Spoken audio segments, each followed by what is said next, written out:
மெய்யாக மெய்யாகவே உங்களுக்கு சொல்கிறேன்.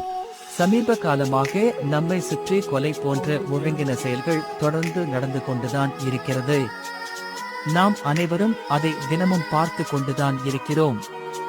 கொலை பற்றிய தேவ வசனங்களை நாம் அனைவரும் தெரிந்து கொள்ள வேண்டும். கொலை செய்யாதிருப்பாயக என்பதும் கொலை செய்கிறவன் நியாய தீர்ப்புக்கு ஏதுவாயிருப்பான் என்பதும் பூர்வத்தாருக்கு உரைக்கப்பட்டதென்று கேள்விப்பட்டிருக்கிறீர்கள். ஒரு மனிதனை கொல்லுகிறவன் எவனோ அவன் கொலை செய்யப்பட வேண்டும்.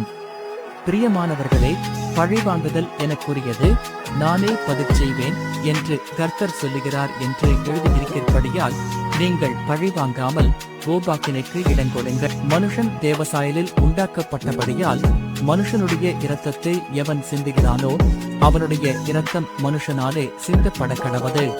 கொலைபாதகரும் விபசாரக்காரரும் சூனியக்காரரும் விக்கிரகாராதனைக்காரரும் பொய்யர் அனைவரும்